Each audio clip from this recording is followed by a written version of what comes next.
Narito ang ulo ng mga balita sa mga oras na ito. Philippine National Police nakahandang umalalay sa mga residente sa mga lugar na maapektuhan ng masamang panahon dala ng bagyong Saudel. Pagbaba ng poverty incident sa Pilipinas, resulta ng matibay na pagtutulungan ng mga stakeholder ayon sa National Anti-Poverty Commission. Pagpapalawak ng fuel discount programs patuloy na isinusulong ng Department of Energy.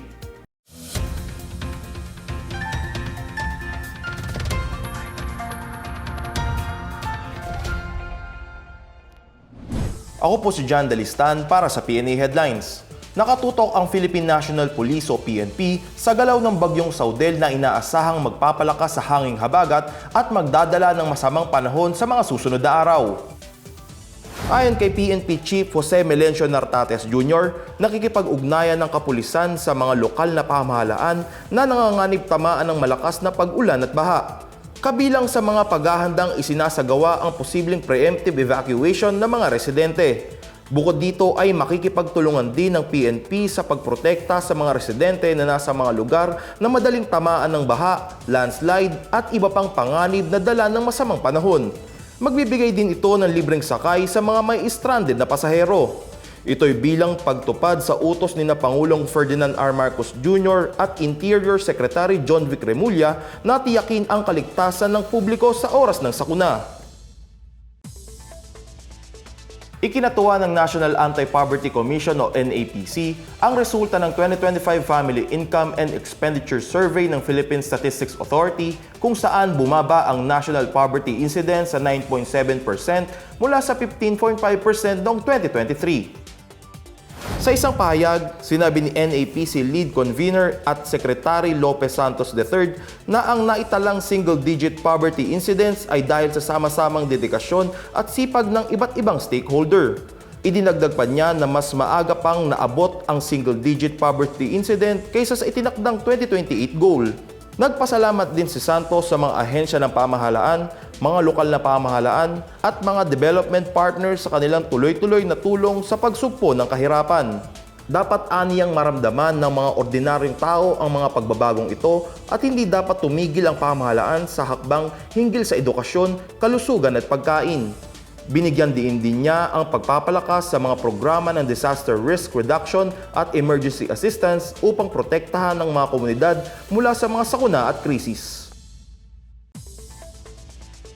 Patuloy ang pakikipag-ugnayan ng Department of Energy o DOE sa mga oil companies para sa pagpapanatili at pagpapalawak ng fuel discount programs.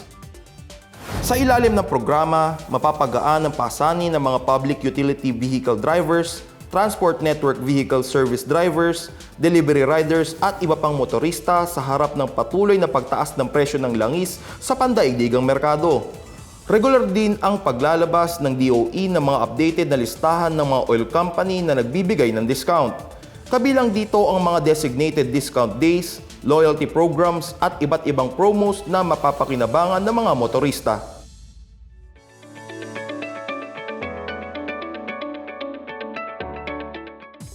At sa balitang pangkalakalan, mas palalakasin ng Department of Agriculture or DA ang monitoring system nito upang maiwasan ang labis na pagdami ng supply, pagbagsak ng presyo at pagtatapon ng mga ani.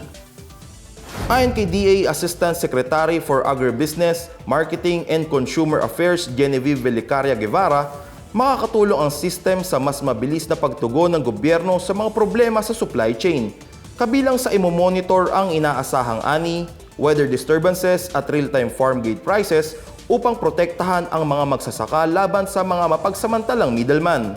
Samantala, plano rin ng DA makipagtulungan sa iba pang ahensya ng pamahalaan para bumili ng sobrang highland vegetables tuwing harvest season at pagpapatayo ng mega cold storage at vegetable processing facilities. Ito'y matapos ang insidente ng pagtatapon ng mga gulay sa Tublay, Benguet dulot ng oversupply at kawalan ng mamimili. Samantala, nakatanggap nito lang Sabado ng mga makinarya, kagamitan at agricultural inputs ang mga magsasaka sa Isulan, Sultan Kudarat ayon sa Department of Agrarian Reform o DAR. Ipinagkaloob ng DAR ang tulong sa mga miyembro ng Sampaw Agrarian Reform Cooperative o SARCO. Kabilang sa ibinigay ang hand tractor package na may kasamang disc plow, trailer at cage wheel, 25 na sako ng triple 14 complete fertilizer at 25 na weeder. Pumirma rin ang DAR at SARCO ng isang trust agreement upang matiyak na maayos na magagamit, maaalagaan at mapapanatiling maayos ng kooperatiba ang mga kagamitan. Parte ang inisyatiba ng pagsusulong ng DAR na matulungan ang mga apektadong magsasaka ng kalamidad at mapataas ang kanilang ani. At yan ang pinakabago at pinakamainit na balita sa mga oras na ito, hatid sa inyo ng PNA Headlines. Para sa iba pang mga balita at impormasyon, bisitahin lamang ang aming website, pna.gov.ph, ang aming Facebook at X account na Philippine News Agency. Mapapanood din ang PNA Headlines sa pamamagitan ng link sa website ng News and Information Bureau sa ilalim ng PNA News at sa YouTube account ng Philippine News Agency. Ako po si John Dalistan at ito ang PNA Headlines, naghahatid ng mga balitang nagbubuklod sa bagong Pilipinas.